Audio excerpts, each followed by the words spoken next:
네, 지난주는 예수님께서 멜기세덱의 반차를 좇은 대제사장 된다는 사실, 그 말씀에 대해서 해석하고 이제 설명하기에 앞서서 다시 한번 경고와 권면의 말씀이 시작되는 본문을 보게 되었습니다. 이 히브리서에서 벌써 세 번째 경고와 권면이 시작된 것이었습니다. 그리고 그 경고의 주제는 그 멜기세덱의 반차를 좇은 그 말씀, 그 멜기세덱의 반차를 좇은 대제사장 되신다라는 그 말씀에 대해서 해석하기 어렵다라고 했기 때문에 바로 하나님 말씀과 관련하여서 히브리 기독교인들이 그렇게 단단하고 어려운 하나님 말씀에 대해서 듣는 것이 둔하다라는 사실에 바탕을 두고서 그들의 성장하지 아니하는 그 어린아이와 같은 무지하고 초보적인 신앙에 대해서 경고하는 주제였던 것이었습니다. 그래서 결국 강조하게 되었던 것은 어린아이에게나 필요한 이 젖과 같은 기독교 신앙의 기초적 진리에 대해서는 확실히 다지고 습득을 하되 그것을 기초로 이제 신앙의 연륜이 쌓여갈수록 단단한 음식과 같은 어렵기도 하고 깊은 그런 하나님의 말씀을 경험하는 장성하고 완전한 자리로 반드시 나아가야 한다라는 사실이었던 것입니다. 그리고 그때 그러한 장성한 분량으로 나아가는 모습을 보이지 않고 어린아이에 그냥 머물러 있는 것은 말씀을 듣기에 둔하고 게으르다라는 사실에서 또 더 나아가 신앙 연수가 지나도록 하나님 말씀에 익숙하지 못하고 또 그에 따라 지각을 사용하는데 훈련을 받아서 선악을 분별하지 못한다라는 차원에서 결국 죄를 지은 것과 다름없다라는 사실을 알게 되었던 것이었습니다. 그리고 그래서요, 신앙의 길로 들어온 자들은 신앙이 정체되거나 방치되지 않고 반드시 성장하고 성숙해야 자신의 신앙이 퇴보하여 이 파멸의 길로 나아가지 않게 될 것임이 강조되었던 것입니다.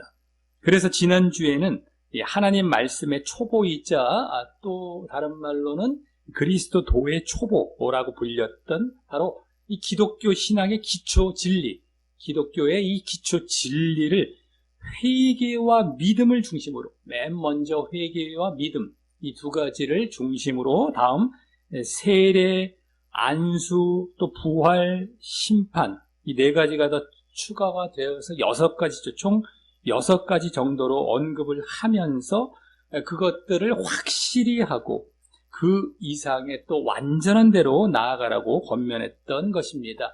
회개와 믿음, 6가지 중에서 회개와 믿음은 시작 단계고 세례와 안수는 진행 단계죠. 중간 단계. 그리고 부활과 심판은 종말 쪽입니다. 이렇게 시작, 중간, 진행, 종말 전체에 이르기까지 우리 신앙의 전체 부분에 있어서의 기초 진리에 대해서 그와 같이 확실히 하고 또 더 완전한 대로 나아가라라고 권면했던 것입니다. 오늘 본문은 지난주에 그러한 분위기가 계속 이어지는 이 경고에 계속된 말씀입니다. 오늘 말씀만 따로 보면은 오늘 본문은 신학적으로 논쟁이 자주 일어나는 구절 가운데 하나입니다. 이 바로 한 번 구원받은 자가 그 구원에서 끊어져서 멸망으로 나아갈 수 있느냐 없느냐를 놓고 이렇게 논쟁이 되는 것입니다. 즉 오늘 말씀 6절에 타락한 자들은 다시 새롭게 하여 회개케 할 수 없나니 라는 말씀을 중심으로 이 절대 예정론을 신봉하는 자들은 한 번 구원받은 자들이 구원받기로 예정되어 그 구원에서 끊어져서 멸망으로 나아갈 수 없기에 그 말씀은 액면 그대로의 말씀과는 다른 것을 전하고 있다고 주장을 하고요. 그 예정론을 믿지 않는 자들은 그 말씀을 마치 구원받은 자 같았고 구원의 길을 향해 걸어가는 자라고 할지라도 그가 어떻게 하느냐에 따라서 그 이후에 어떻게 하느냐에 따라서 다시 구원에서 끊어져서 멸망으로 나아갈 수 있다라고 주장하게 되는 그런 구절인 것입니다. 그런데 오늘 본문을 지난주 이렇게 본문과의 문맥에서 함께 보게 되면은 이와 같은 논쟁이 불식되고 정말 어떠한 말씀을 전하려고 했는지가 잘 알게 될 수 있는 것입니다. 자, 그럼 오늘 말씀을 전후 문맥을 잘 고려하면서 과연 그 당시 믿음이 흔들리고 있었던 히브리 기독교인들, 유대인 기독교인들 뿐만 아니라 지금 우리에게도 어떠한 경고와 권면의 메시지를 전하는지 살펴보며 더욱 우리의 신앙을 온전케 하는 대로 나아가는 시간을 갖도록 하겠습니다. 오늘 본문은 4절부터 6절까지의 오늘 말씀의 중심이 되는 이 경고의 말씀, 이 경고가 이제 중심이 됩니다. 4절부터 6절까지 그 말씀과 다음 나머지 7절과 8절까지의 그에 대한 예를 들어 증거하는 한마디로 예증의 말씀으로 이루어집니다. 경고와 예증, 6절까지가 경고, 나머지는 예증이 되겠습니다. 자, 그럼 먼저 오늘 중심이 되는 이 4절부터 6절까지 말씀을 보면 먼저 4절과 5절 말씀에서 이미 믿었고 신앙을 가졌던 자들에 대한, 이미 믿은 자들입니다. 이미 신앙을 가진 자들, 그들에 대한 5가지 체험적 사실들을 말을 합니다. 5가지 체험, 믿음 안에 들어와서 이러이러한 체험을 했던 그 체험적 사실들을 말을 합니다. 이 5가지 사실들이 보다 구체적이고 실제적이지 않고 바로 추상적이고 결과적입니다. 추상적이고 결과적이어서 이것들이 실제로 무엇을 말하는지 알기 쉽지는 않지만 그 단어들의 원뜻과 문맥을 또 고려하여 보면서 그 의미를 생각해 보도록 하겠습니다. 먼저 4절에서 3가지 사실을 말을 하는데요. 5절에 이제 2가지가 나오고 4절은 3가지입니다. 먼저 총 5가지 중에서 3가지 사실 4절에 나오는데 첫 번째로 한 번 비침을 얻었다라고 합니다. 한 번 비침을 얻었다. 되게 애매한 말이죠. 추상적이죠. 되게 이게 무슨 말일까? 그런데 이때 이 빛을 받았다, 비침을 얻었다, 빛을 받았다라는 단어는 신약 성경에서 예수님의 복음이나 예수님 자신을 이 세상의 빛으로 묘사하고 있고요. 또 복음을 믿는 자들도 그와 같은 세상의 빛으로 표현하고 있어서 하나님의 행위로 말미암아 내지는 복음의 설교를 들음으로 말미암아 무지를 없애주는 영적이거나 지적인 조명을 받았다, 빛을 받았다, 무지를 없애주는 그런 영적인 빛, 지적인 빛을 받았다라는 것을 비유적으로 언급하는 데 사용되었던 것이었습니다. 빛을 딱 받고 드디어 깨달음을 얻고 이제 이렇게 영적인 조명을 얻는 자리로 나아가는 것이죠. 그래서 이 말은 단순히 구원을 위한 복음으로 가르침을 받았다라는 것뿐만 아니라 복음으로 마음과 삶이 새롭게 되었음을 나타내는 말입니다. 즉 그리스도를 세상의 구주시요 또 주님으로 보는 것, 또 죄와 사망의 어두움을 뚫고 비치는 이 복음과 구원의 빛을 받았다라는 것입니다.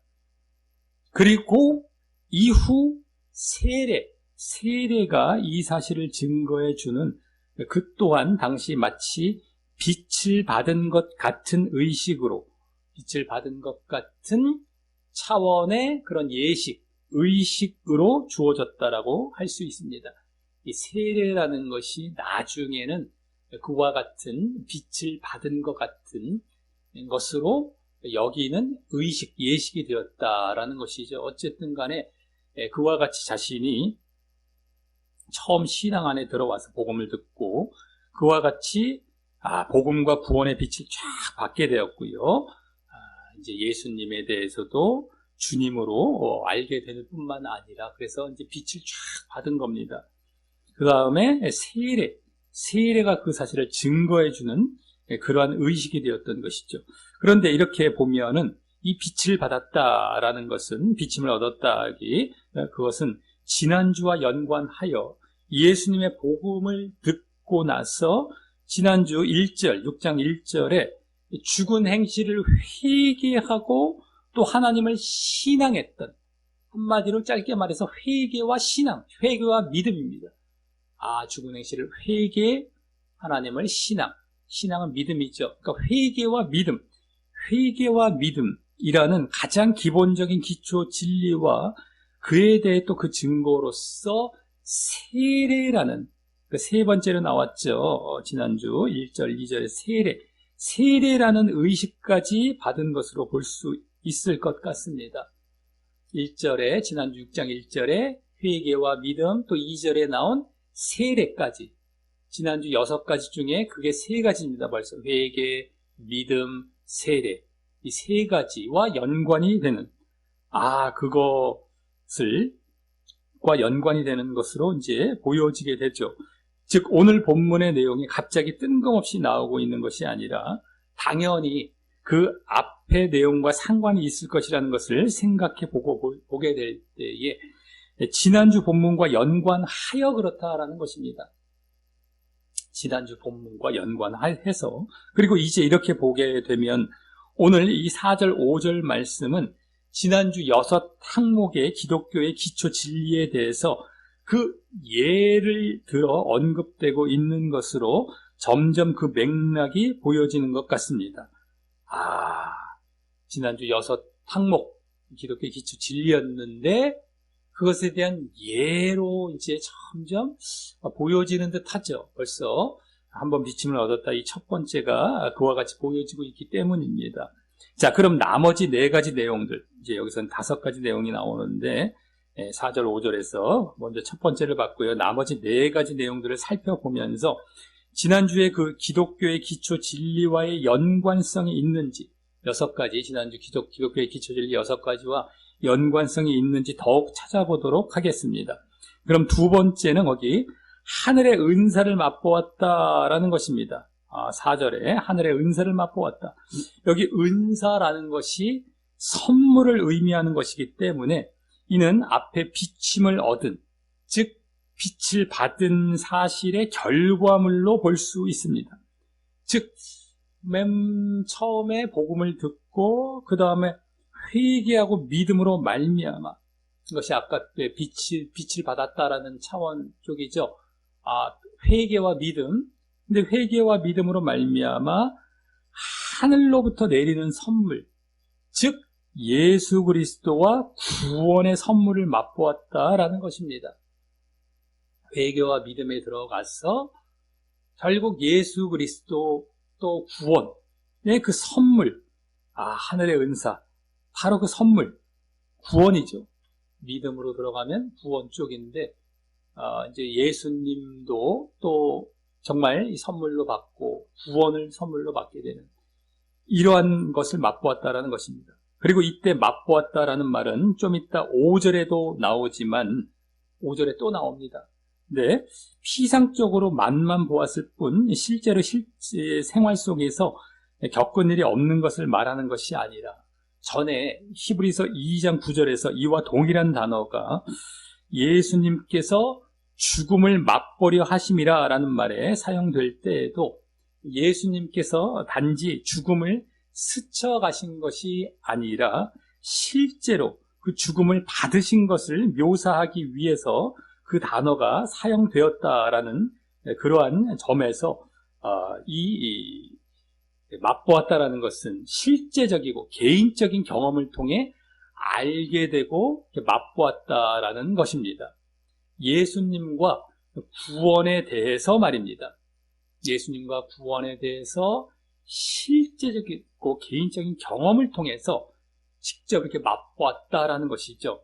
그래서 이는 앞에 복음으로 회개하고 믿음으로 말미암아 주어지는 이 당연한 선물로 보아야 할 것인데요. 맨 처음 아까 복음을 들어서 회개하고 믿음으로 나아갑니다. 이 회개와 믿음, 아까 빛을 받았다 했을 때 회개와 믿음 차원이었는데 그 다음에 이제 주어지는 당연한 선물, 예수님과 구원에 대한 그러한 경험, 이것을 선물로 받았다라고 보아야 할 것인데, 그것까지 모두 확실히 경험할 정도로 제대로 구원의 길로 들어왔었다라는 것이죠. 제대로 구원의 길로, 믿음, 구원, 이런 모든 것을 확실히 경험할 정도로 제대로 이제 구원의 길로 들어온 것입니다. 다음 4절에 나오는 이미 신앙을 가졌던 자들이 체험했던 것으로 말한 마지막 세 번째 사실, 4절에서 마지막 세 번째입니다. 총 5가지죠. 근데 이제 이것은 지금 이미 신앙을 가진 자들입니다. 이미 신자된 자들이 체험했던 것을 계속 말하고 있다는 것을 우리가 잊으면 안 되겠고요.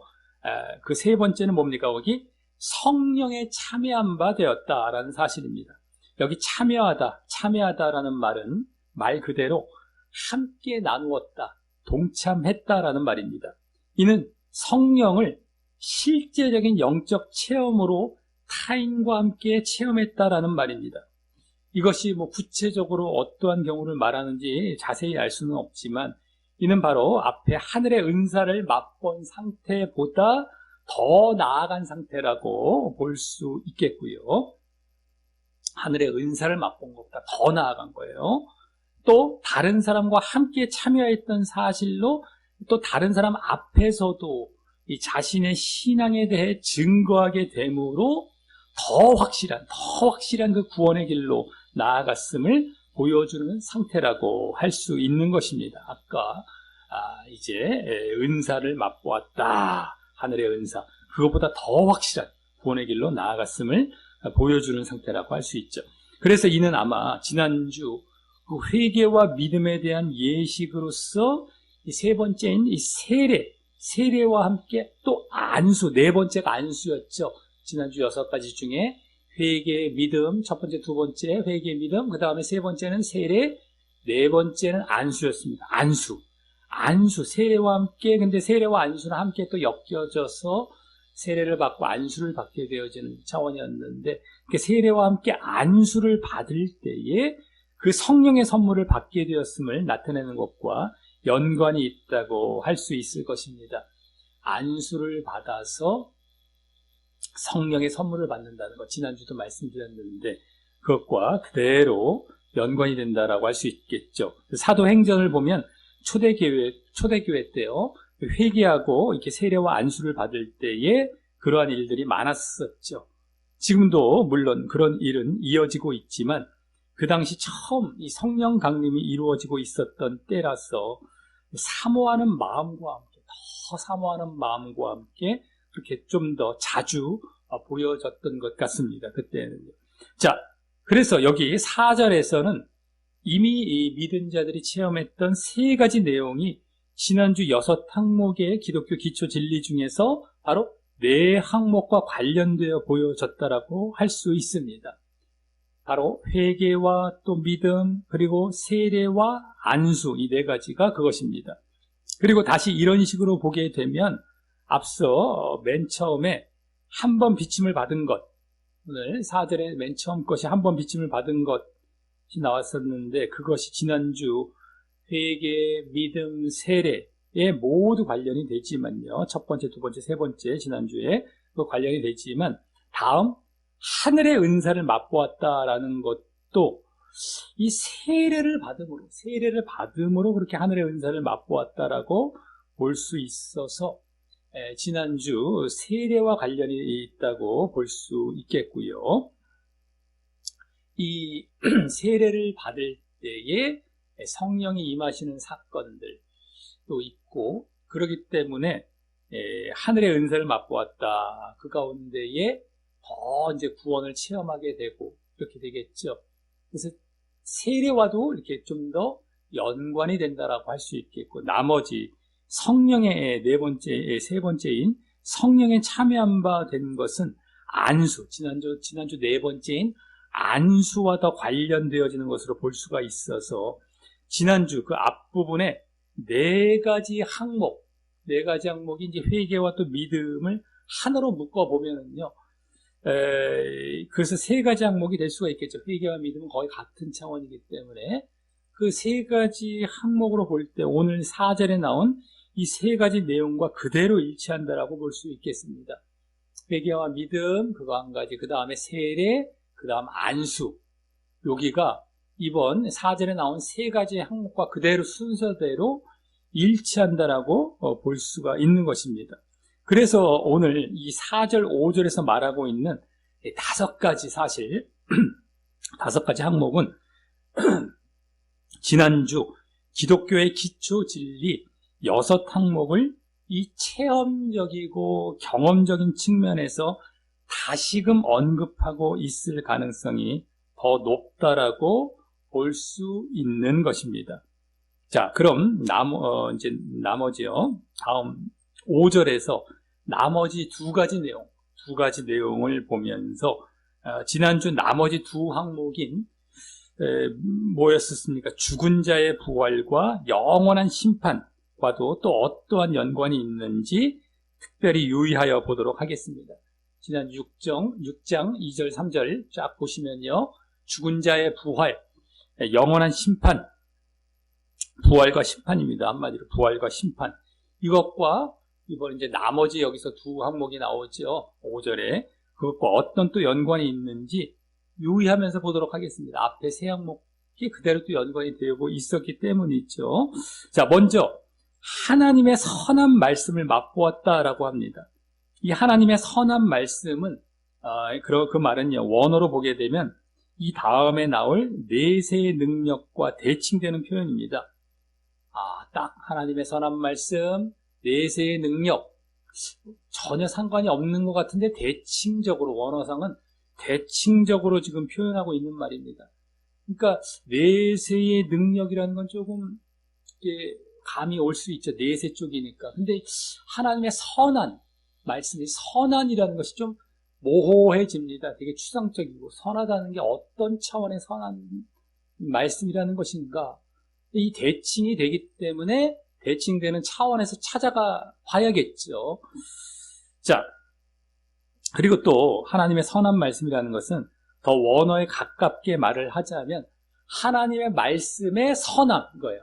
하나님의 말씀의 선함, 하나님의 선한 말씀 비슷해 보이지만 좀 다릅니다. 강조점. 하나님 말씀의 선함. 그래서 여기서는 하나님의 말씀을 맛보았다라는 데 강조점이 있는 것이 아니라 바로 하나님의 말씀이 선하다는 것, 선하다는 것을 맛보아 알게 되었다라는 데 강조점이 있는 것입니다. 하나님의 말씀이 선하다는 것. 그러니까 선함 쪽에 더 강조점이 있지 하나님의 선한 말씀 쪽에 강조점이 있는 것이 아닙니다. 말씀이 선하다라는 것, 선하다라는 것. 자, 그럼 왜 하나님의 말씀이 선하다라는 것을 맛보게 되었겠습니까?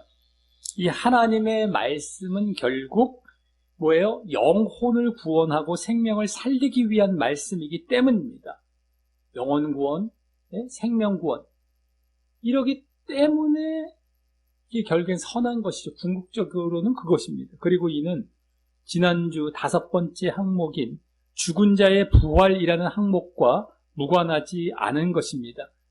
다섯 번째 항목이 바로 부활이었는데 그 부활이 바로 구원과 생명을 의미하는 것이기 때문입니다.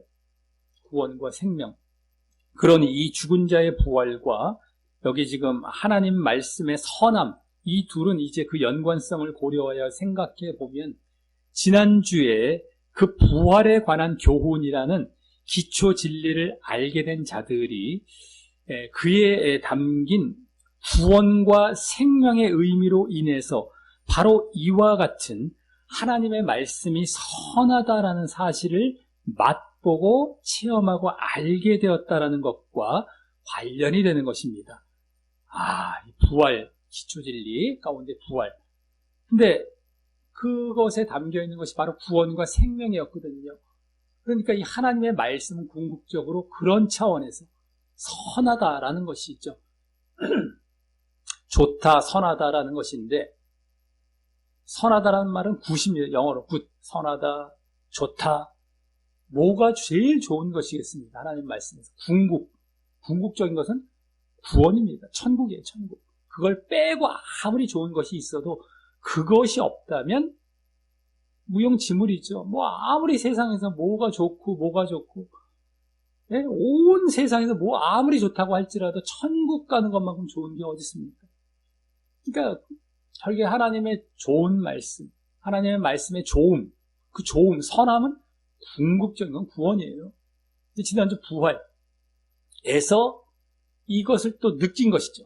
그것이 정말 말씀이 좋은 것이다. 구원으로 인도하시는 것이기 때문에 그것을 이제 맛보고 체험하고 알게 되었다라는 것과 관련이 되는 것이죠. 그리고 그래서 여기 이제 선함이 무엇인가 했을 때 그것은 바로 구원이다라는 것이고요. 그리고 마지막 5번째 내용인 내세의 능력을 맛보았다. 이제 여기서 더 그것이 구원이라는 것도 더 보여집니다. 자, 내세의 능력을 맛보았다 해서 이 내세의 능력이란 말은 원어로 더 정확히는 장차올 영원한 세상의 힘, 장차올 영원한 세상, 내세, 그것의 능력, 뭐예요? 힘이잖아요. 힘. 내지는 권세, 능력은 힘, 권능, 권세 이 말이죠. 그러니까 장차올 세상, 영원한 세상, 그냥 세상도 아니고 영원한 세상이 있죠. 그것의 힘이라는 말로서 앞서 하나님 말씀의 선함이란 말과 어구적으로 대칭이 되는 말이에요. 원어상 보면 대칭이 됩니다. 대칭. 근데 이는 예수님의 재림으로 말미암아 이루어질 그 영원한 세상에서, 그게 내세죠. 그 영원한 세상에서 권세와 능력이 이루어질 것임을 말하는 것이기에 그때 예수님에 의해 이루어질 바로 부활과 심판을 말한다라고 할 수 있습니다. 영원한 세상에서 이루어질 그 권세, 능력, 힘, 뭐예요? 구원 아니면 부활 아니면 심판이죠. 부활 아니면 심판, 구원 아니면 심판.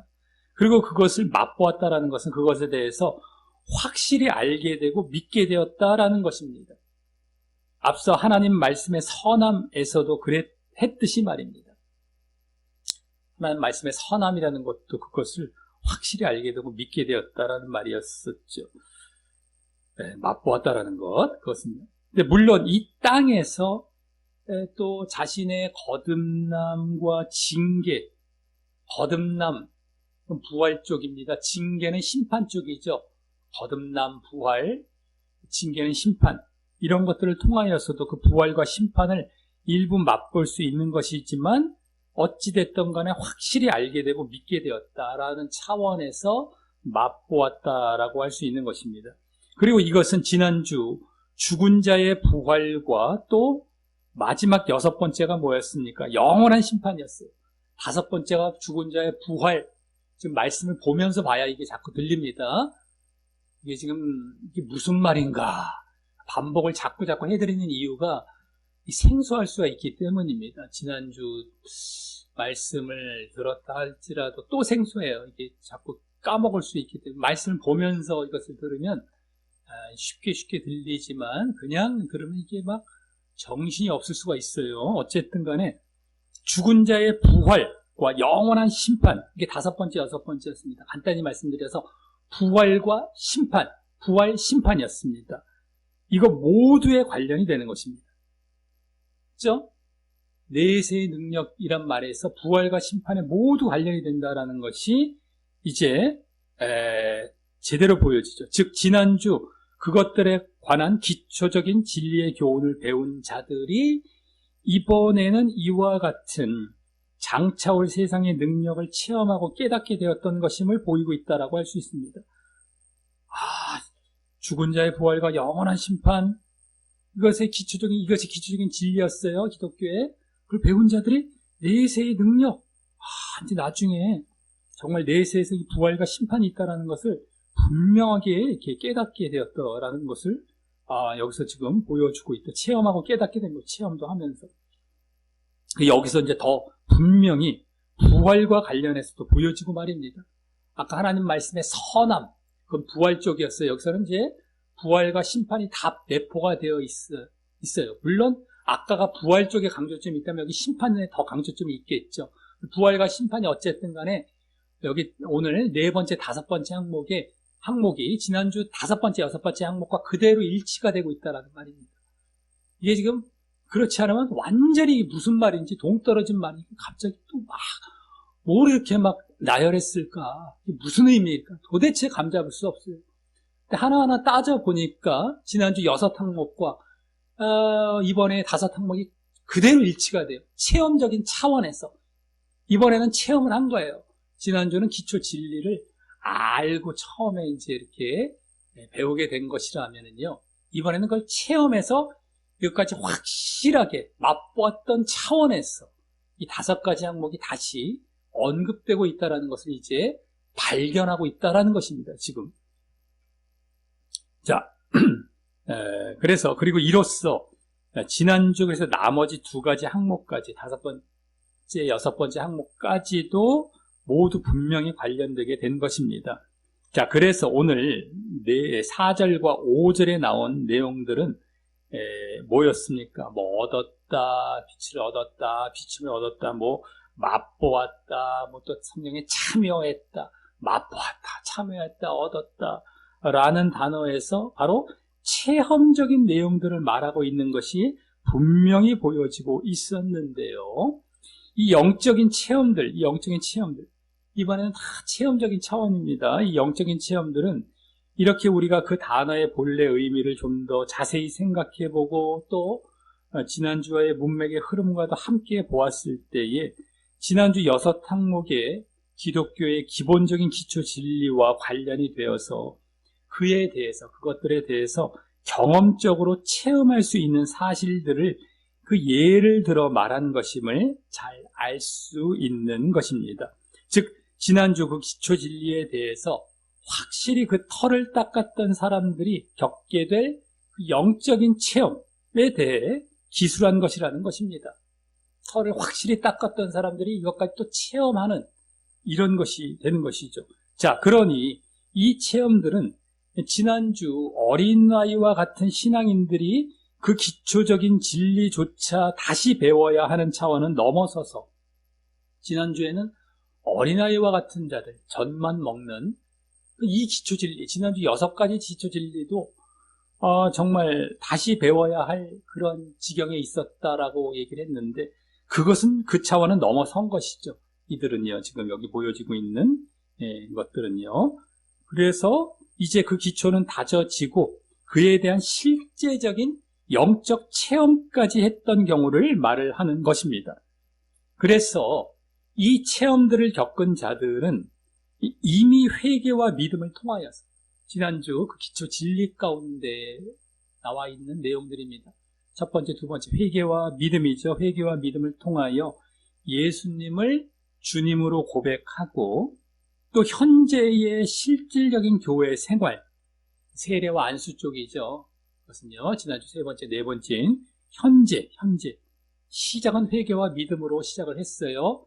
현재 진행은 세례와 안수 가운데에 교회 생활을 하면서 계속해서 겪게 되고 또 미래의 종말론에 대한 교리, 그건 부활과 심판이죠. 지난주 5번째, 6번째 그것에 대해서도 잘 알고 체험한 분명히 구원을 경험하고 이 구원의 길을 걷고 있는 그런 신자이자 그리스도인들을 말을 하는 것입니다. 계속해서 제대로 믿음 안에 들어와서 이렇게 다 교리도 알고 체험도 하고 온전히 다 계속해서 그 믿음의 길을 걷고 있던 신자들을 말을 하는 것입니다. 그러한 자들이 아니라면 이 같은 체험, 오늘 나왔던 5항목 이러한 체험들을 했었을 수도 없기 때문에 그런 것이죠. 자, 그런데 그들이 그러한 분명한 믿음과 또 그에 대한 구원의 체험도 겪은 이후에 분명한 믿음도 가졌어요. 구원에 대한 체험도 했어요. 믿음과 구원. 이게 제대로 다 한 번씩 들어와서 체험까지 했다라는 것입니다. 그런 다음에 6절과 같이 타락했다라는 내용이 나옵니다. 타락했다. 자, 이 타락했다라는 말은 원어상 떨어져 나가다라는 말로 한마디로 변절했다, 배교했다라는 의미입니다. 앞서와 같은 체험을 했음에도 하나님에 대해서 의도적이고 계획된 거부를 하며 앞서와 같은 체험을 다 했는데도 의도적이고 계획적인 거부를 하는 거예요. 하나님에 대해서. 그래서 하나님에게서 떨어져 나간 것을 말을 하는 것입니다. 아까 떨어져 나갔다, 타락했다. 하나님에게서 떨어져 나간 거예요. 의도적으로 거부하면서. 이 말은 이제 지난 3장 12절에서 악심을 품어 살아계신 하나님에게서 떨어질까 염려하라 라는 것을 연상케 합니다.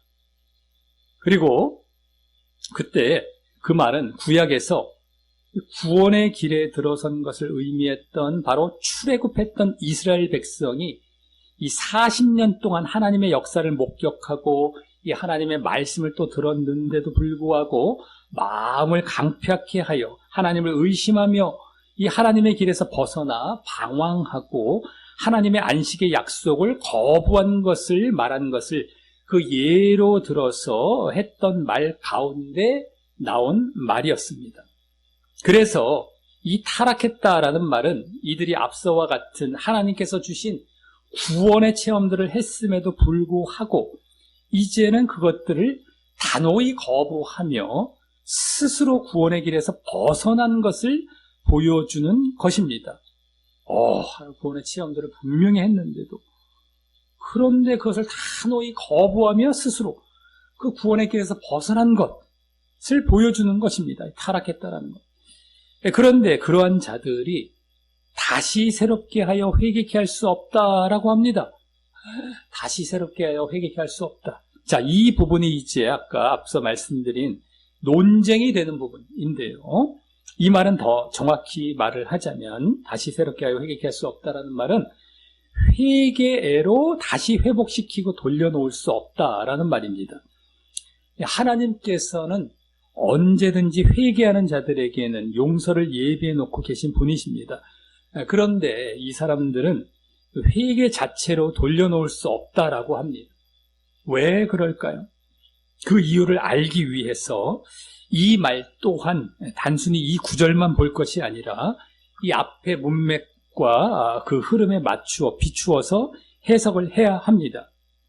즉 여기 회개하다라는 말이 지난주 기독교의 그 기초 진리 중에 6장 1절에서 맨 처음 항목으로 나왔던 바로 그 회개, 아까 계속 보았던 부분이 있죠.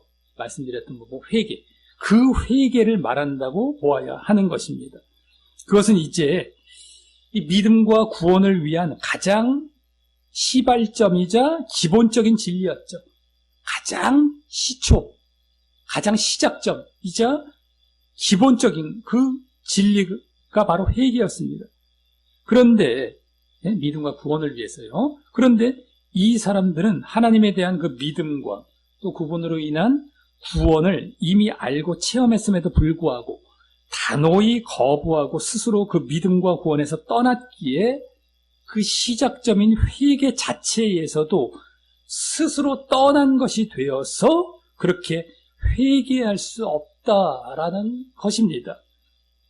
단순히 믿음과 구원의 길을 걷다가 그 안에서 잠시 어떠한 실수와 잘못을 하여서 다시 회개하고 돌아올 수 있는 그런 성질의 것이 아니라 말입니다.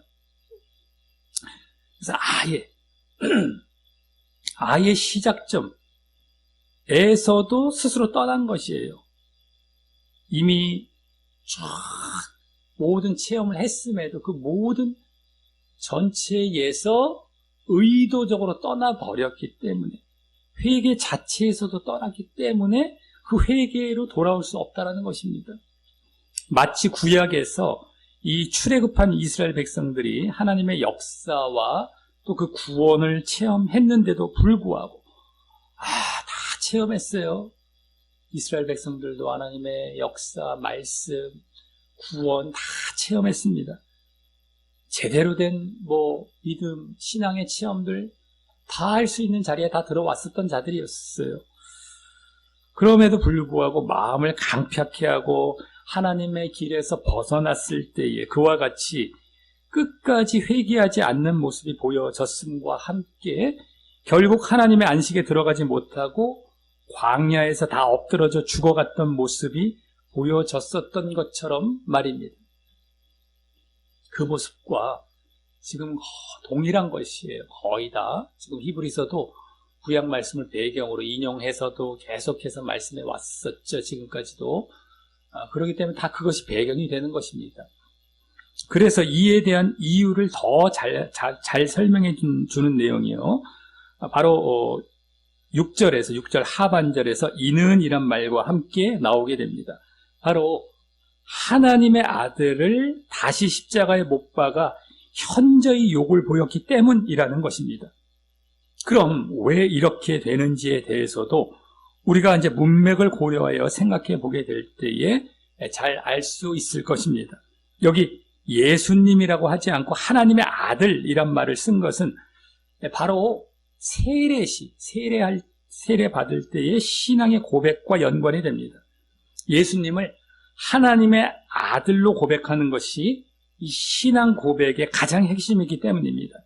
그런데 지금 이 타락한 자들은 이 배교와 변절로 인해서 그 가장 핵심적인 신앙 고백인 예수님의 하나님의 아들 되심을 부인한 것이기에 마치 하나님의 아들을 다시 십자가에 못 박은 것과 같이 되는 것이고요. 맨 처음에 신앙 고백할 때에 회개도 하면서 신앙 고백할 때에 하나님의 아들이라고 고백을 합니다. 예수님을. 그런데 그것을 부인한 것이에요. 그러니까 다시 십자가에 못 박은 상태가 되는 것이죠. 하나님의 아들 되심을 부인하는 것. 그러니까 예수님을 그냥 다시 십자가에 못 박아버리는, 내가 이제 아들됨을 인정하는 것이 아니라 그 반대편이죠. 반대편. 예수님이 하나님의 아들 되심을 고백하는 차원이 아니라 그 고백하지 않는 자의 차원. 예수님 당시에 유대인들 이런 자들이죠. 그 자리로 돌아간 거예요. 완전히 신앙이 시작부터 없어져 버린. 아까 회개 자체 시작 전부터 지난주에 첫 번째 시작이 회개였습니다. 그것부터가 떠나버린 거예요. 다 떠났다라는 것이 여기 더 잘 보여지게 됐죠. 그리고 더 중요한 그 이유가 되는 것은 그 뒤에 말처럼 십자가에 못 박아 그 다음에 뭐라고 했습니까? 현저히 욕을 보였기 때문입니다. 이 더 중요한 그 이유는 현저히 욕까지 보인 거예요. 그냥 십자가에 못 박은 정도가 아닙니다. 현저히 욕까지 보인 거예요. 그래서 이제 회개할 수 없는 그런 이유가 더 되는데요.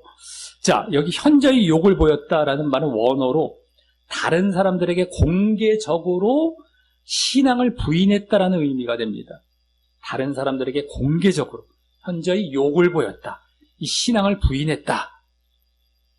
그러므로 이는 예수님의 반대 세력으로 돌아갔을 뿐만 아니라 완전히 예수님 십자가에 못 박는 자리에 돌아갔어요. 다시 예수님을 부인하는 자리, 막 하나님의 아들이 아니라 하나님의 아들로 고백하는 것이 아니라, 자, 그래서 반대 세력으로 돌아갔을 뿐만 아니라 그 반대 세력들 앞에서 앞서 자신이 경험했던 구원과 신앙의 체험들마저 이 공개적으로 저버렸기에 그들 앞에서 아주 공개적으로 욕을 보였던 것이 부인한 거예요. 신앙을 부인하고.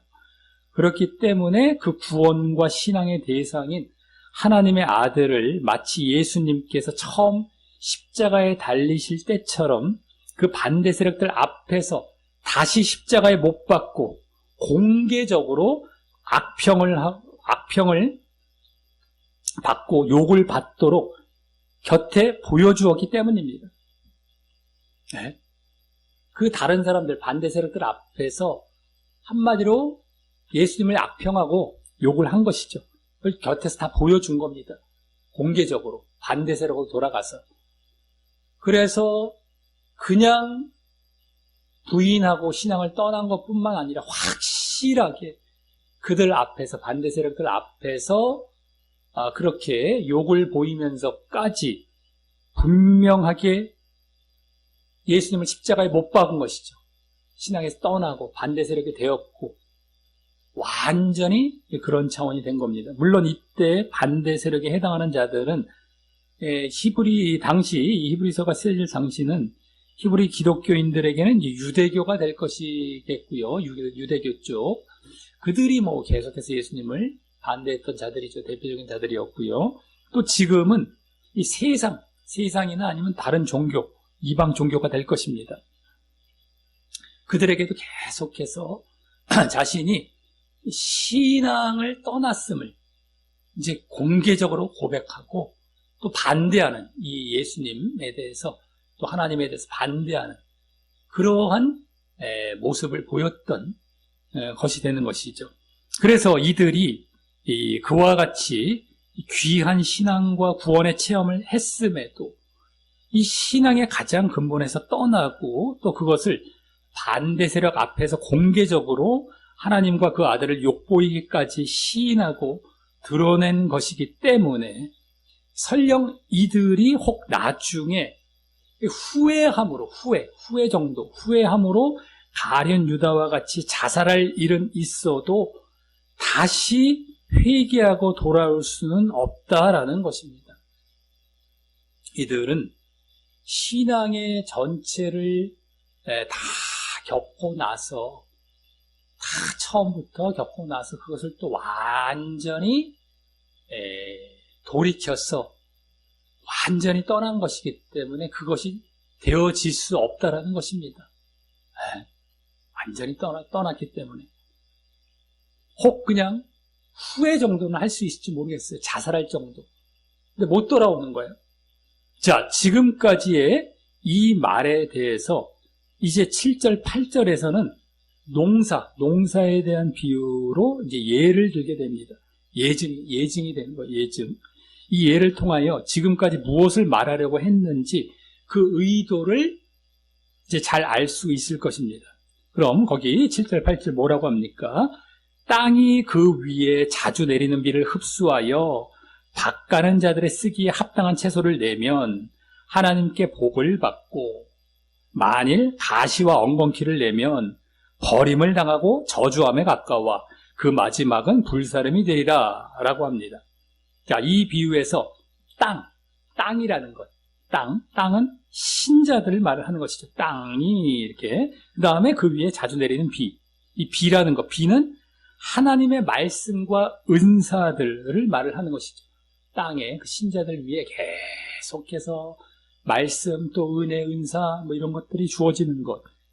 근데 그 다음에 밭 가는 자들의 쓰기에 합당한 채소를 내면 그 비를 흡수해서 밭 가는 자들은 누가 되겠습니까? 농부인데 그 누가 되겠습니까? 바로 하나님과 예수님이죠. 그리고 그 밭 가는 자들의 쓰기에 합당하고 유용한 채소가 되는데 그 채소는 뭘 말하겠습니까? 좋은 열매인데요. 한마디로 그것은 영적 성숙을 말을 하는 겁니다. 영적 성숙, 열매, 영적 성숙.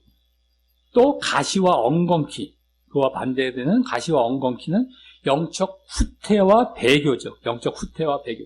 문맥상은 다 그겁니다. 영적 성숙이냐 아니면 영적 후퇴와 배교냐. 그래서 여기서 공통적인 것은 뭐예요? 비가 자주 내렸다. 여기 자주 내리는 비 이렇게 나왔죠. 자주 내리는 비를 흡수할. 그러니까 비가 자주 내렸다라는 것 사실과 또 여기 지금 두 땅, 열매 맺은 두 땅이 모두 그 자주 내리는 비를 흡수했다라는 사실입니다. 잘 봐야 돼요. 두 땅 모두 흡수한 거예요. 좋은 열매 맺는 데만 흡수했나 보다 한 게 아닙니다. 여기서 지금 이 비유는 둘 다 흡수했어요. 다 흡수했어요. 땅에 대한 비유, 예수님의 비유에 많이 나오는데 거기가 또 좀 달라요. 흡수까지 다 했어요. 그죠? 그 다음에 그게 다 공통됩니다. 비가 자주 내렸는데 다 흡수했습니다. 그걸 다 둘 다. 그러기에 이는 계속 되어지는 하나님의 은혜, 자주 내리는 비가 그거죠. 계속 되어지는 하나님의 은혜입니다. 그 가운데 신앙의 영적 성장이 있느냐 없느냐와 관련이 있는 비유인 것입니다. 계속해서 은혜는 주어지고 흡수되는데 결국에는 영적 성장이 있느냐 없느냐라는 것인데요. 그럼 왜 동일한 은혜를 받아놓고도 이런 상반된 결과가 나왔을까요? 처음부터 땅이 좋거나 좋지 않아서일까요? 하지만 지금 이 두 종류의 땅을 말하는 것이 아닙니다. 이것도 예수님의 비유 가운데 4가지 종류의 땅 나오지 않습니까? 그런 것도 아니에요. 여기서도 그것도 아니에요. 지금 한 가지 땅에서 빚어진 그러한 결과물에 대해서 얘기하고 있는 것입니다. 한 가지 땅이에요. 똑같습니다. 왜 이렇게 되어질까요? 그러기에 이는 마치 창세기 3장에서 최초의 인류의 죄와 불순종으로 말미암아 아담과 하와의 죄와 불순종으로 말미암아 아담이 받게 되었던 저주인 땅이 가시와 엉겅퀴를 낼 것이라는 사실과도 관련하여서 연관이 되어서요. 불순종, 죄와 불순종으로 땅이 결국에는 가시와 엉겅퀴, 여기 지금 말씀되었던 그것을 내게 되었다라는 것과도 연관하여서 그 신자가 분명 계속되는 하나님의 은혜를 받았음에도 불구하고 불순종과 거부로 인해서 그러한 결과가 빚어졌다라고 볼 수 있는 것입니다. 불순종과 거부. 이 구약 이스라엘 백성들도, 출애굽한 이스라엘 백성들도 하나님의 은혜는 계속 받았어요. 흡수가 됐어요. 그런데 계속해서 불순종하고 거부했기 때문에 가시와 엉겅퀴가 영적 후퇴와 배교가 일어난 것입니다. 그래서 이는 신앙의 길에 들어온 자들이 계속되는 하나님의 은혜 가운데 당연히 이 순종 가운데 열매를 맺고 지속적으로 성장해 가야 하는 것이지, 그렇지 않고 불순종 가운데 믿음을 지키지 않고 하나님을 배신하고 거부하는 영적인 후퇴가 있으면 안 된다라는 것입니다. 오늘 앞서 4절, 6절, 4절부터 6절에서도 그 결과도요, 그때의 결과도 하나님의 말씀을 듣고 영적인 체험을 했음에도 바로 이와 같은 불순종으로 인한 믿음의 정체와 퇴보 가운데 빚어진 결과가 되는 것입니다. 영적인 체험도 다 했다는 게 나왔어요. 자주 내리는 비를 흡수한다. 계속되는 하나님의 은혜를 이들도 다 받은 자들이에요. 체험까지 다 했습니다. 그럼에도 불순종이죠. 바로 불순종으로 인해서 그와 같은 믿음의 정체, 퇴보, 영적인 퇴보 가운데 빚어진 결과가 아까 그 4절부터 6절의 5가지 항목들이라고 할 수 있는 것입니다. 그리고 그러할 때에 하나님의 복인 결국 구원이 아닌, 여기 하나님의 복을 말씀하지 않았습니까? 하나님의 복이 아니라 복을 하나님께 이제 복을 받는다, 쓰기에 합당한 채소를 내면, 영적 성숙을 보이면 하나님께 복을 받는다. 근데 가시와 엉겅퀴를 내면 버림당하고 저주함, 그리고 불사름. 버림, 저주, 불사름입니다. 하나님의 복과 반대되는 것이죠. 그래서 하나님의 복은 결국 뭡니까? 구원이 돼요. 여기 불사름이라는 게 지옥이 있기 때문입니다. 그래서 구원이 아닌 저주를 받아서 불사름을 당할 것이라고 경고하고 있는 것입니다. 그렇게 가시와 엉겅퀴, 믿음의 정체와 퇴보를 하게 되면요, 바로 지옥입니다. 근데 믿음의 성장, 성숙, 그건 구원이라는 거예요. 잘 봐야 됩니다. 이게 상급 정도가 아닙니다. 반드시 이래야 된다라는 것이 보여지고 있죠. 그리고 여기까지 볼 때에 복과 저주가 나오지 않았습니다. 복과 저주라는 말이 그대로 지금 여기. 그렇기 때문에 구약 신명기에 나온 이 하나님의 백성에게 했던 약속, 구약 하나님의 백성들에게 했던 약속인 순종하면 복을 받고 불순종하면 저주를 받을 것이라는 언약과 그 맥을 같이 하는 것입니다. 아까 아담의 불순종과 죄로 인해서 가시와 엉겅퀴, 이게 구약의 말씀들, 순종하면 복, 불순종하면 저주, 이게 그대로 여기까지 보았을 때 더 잘 보여지고 있죠. 그렇기 때문에 이들은 순종하지 않았기에 이와 같이 되었으니 더 잘 보여진다라는 것입니다. 자, 그래서 오늘 말씀은 분명 믿지 않았던 자들이나 구원의 길로 나아가지 않았던 자들에게 말씀한 것이 아니라 분명 믿었고 구원의 길로 갔다 하더라도 체험까지 제대로 한 자들이에요. 거기다가.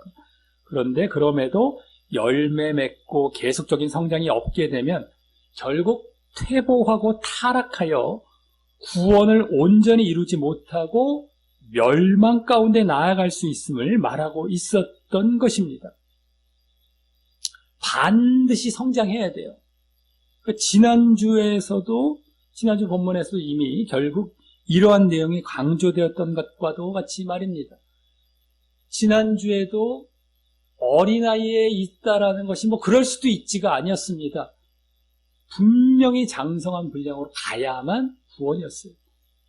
근데 오늘도 분명하게 지난주와 연관이 되는 말씀이면서도 그 사실이 또 보여진 거예요. 분명히 이렇게 가지 않으면 안 되는 겁니다.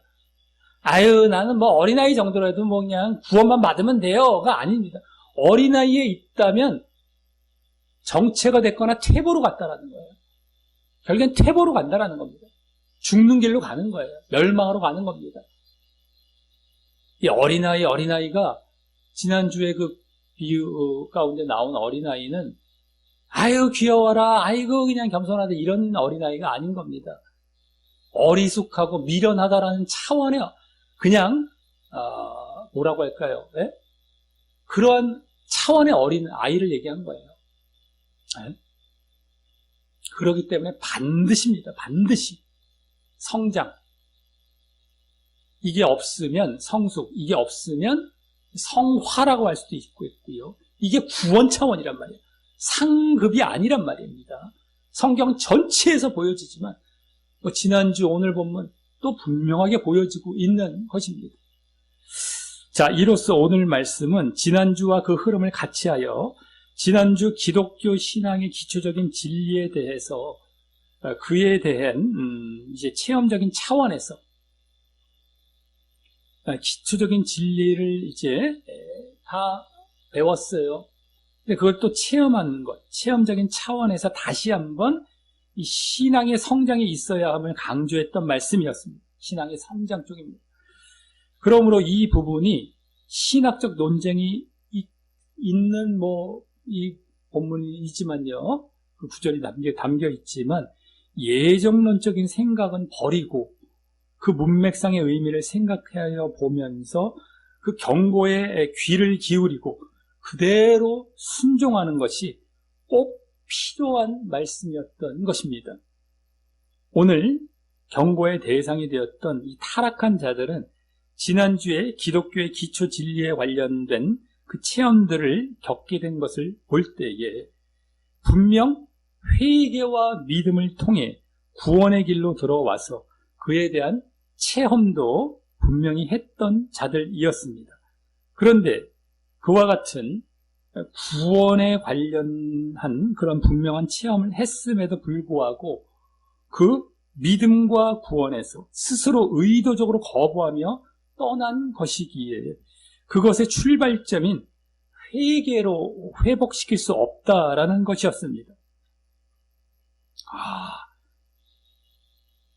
스스로 의도적으로 거부하면 떠난 거예요.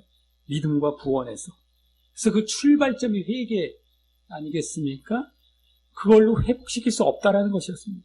더 구체적으로는 그 믿음의 핵심적인 고백인 예수님의 하나님의 아들과 그리스도 되심을 부인한 것이고 또 그것을 반대 세력 앞에서 욕을 보이면서까지 공개적으로 시인한 것이기에 회개로 돌아올 수 없다라는 것이었습니다. 완전히 회개 자체에서부터 떠나서 완전히 반대 세력으로 가서 공개적으로 욕까지 보인 겁니다. 예수님이 하나님의 아들 되신다라는 것을 이 십자가에 다시 못을 박아버린 거예요. 그거 아니다라고 하면서 이런 지금 자리에 와 있기 때문에 다시 그것을 인정하는 자리로 예수님이 하나님의 아들이다, 그리스도 되신다라는 것을 인정하는 자리로 돌아갈 수 없는 지경에 와 있다라는 겁니다. 자기 책임이에요. 자기 책임. 얘기할 수 없다라는 것이 넌 안 돼, 예정돼서 누가 이것도 아니고 다 자기가 떠났기 때문에 의도적으로 부인했기 때문입니다. 그런데 그렇게 타락하게 된 것은 왜 또 그렇게 됐을까요? 바로 계속되어지는 하나님의 말씀과 은혜에 대해서 이 영적인 체험을 했는데도 불구하고 악심을 품은 불순종으로 인해서 불순종을 한 거예요. 강팍해 하면서 악심, 구약 백성들 가운데 잘 보여졌던 모습이죠. 그러니까 불순종입니다. 불순종으로 인해서 신앙의 지속적인 성장이 없이 정체와 퇴보를 보였기 때문이었습니다. 지속적인 성장을 늘 해야 되는데 순종하면서 불순종하면은 계속 정체 내지는 퇴보하는 거예요. 그 결국 정체는 퇴보를 같이 포함한 이 모습입니다. 그렇기 때문에 결국에는 의도적으로 떠나는 거예요. 다시 십자가에 못 박는 자리로 들어간 것입니다. 다시 돌아올 수 없는 자리로 간 것이 되는 겁니다. 그러니까 우리 신앙은 성장을 해야만 이 자리로 안 나가는단 말이에요. 불신앙으로. 근데 결국에는 퇴보했다라는 것은 내가 신앙을 떠났다라는 것이 되는 겁니다. 그래도 신앙은 있잖아요가 아닌 거예요. 늘 성장해야 돼요. 늘. 계속해서 올라가야 됩니다. 계속해서 또 올라가고 또 더 성화되고 더 장성한 분량으로 가고 더 예수님을 닮아가고 더 거룩해지고. 그러니까 퇴보가 되면은 결국에는 자신은 신앙을 떠난 모습이 됩니다. 지금 얼마나 많은 자들이 사실 이 자리에 있는 것이겠습니까? 무늬만, 껍데기만 신자죠. 실질적으로는 떠나 있는 것이죠. 다 지옥이에요, 다 지옥. 성화를 말을 하기는 합니까? 성장을? 구원 다 끝났다라고 하면서 말이죠. 자기 신앙을 위해서 애쓰고 노력하는 것이 없어요. 다 빗장 풀어놓고 말이죠. 예정론 때문에 구원은 끝났다. 한 번 구원은 영원한 구원이다. 이런 것 때문에 다 그렇게 만들어 놓고 있단 말이죠. 그들은 다 신앙이 정체 내지는 퇴보한 상태예요. 껍데기, 입술로만 신자죠. 그러니까 그것만 봐도 다 지옥이죠. 행함 없는 것 때문에 지옥인 건 볼 것도 없어요. 그 자체에서 벌써 끝난 거예요.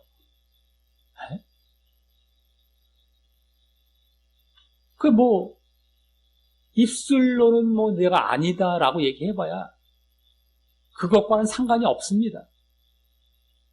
이와 같이 무서운 거예요. 실질적으로 십자가에 못 박은 상태죠, 예수님을. 무서운 거예요. 이렇게 무서운 겁니다. 우리 신앙이 어떠해야 된다라는 게 보여지죠. 반드시 성장해야 돼요. 반드시. 순종하면서 행함을 보이면서 성화가 되어져 나아가 반드시 이래야만 구원입니다. 상급이 아니에요. 구원이에요. 구원. 자, 우리가 기독교의 기초 진리를 깨닫고 그에 대한 영적인 체험을 하는 것도 중요합니다. 지난주 오늘 보면 그거 다 나왔어요. 기독교의 기초 진리 지난주. 영적인 체험 이번 주. 그거 다 해야 되죠. 중요하죠. 하지만 그것을 한때의 경험으로 만족해서도 안 되고 또 그것을 나는 해봤어요. 자만해서도 안 됩니다. 계속해서 그 경험이 지속되고 또 신앙이 전진하며 성장을 보여야 하는 것입니다. 계속 그 경험이 지속이 되면서 또 계속해서 전진하고 성장해 가야 되는 거예요. 계속해서. 그렇지 않다면 내가 한때 구원의 길을 걸었던 것 같다가도 신앙이 퇴보하고 이 악심과 강팍과 불순종으로 인해서 이 하나님으로부터 떨어져 나가고 타락하여서 구원과 상관이 없는 자가 되고 저주와 심판 가운데 나아갈 것입니다. 지난 4장에서 보았듯이 아직 하나님의 백성에게 남아있는 안식과 온전한 구원의 완성을 위해 일하고 힘쓰고 순종해야 하는 것과도 같은 맥락에서 말입니다. 4장에서도 아직 남아있는 안식, 구원을 위해서 우리가 힘쓰고 순종해야 한다라는 것이 보여졌는데 오늘 또 그런 차원에서 또 이렇게 보여지고 있었던 것이죠.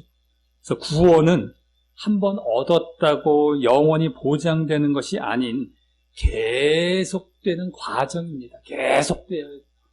아직 완전히 끝난 게 아니에요.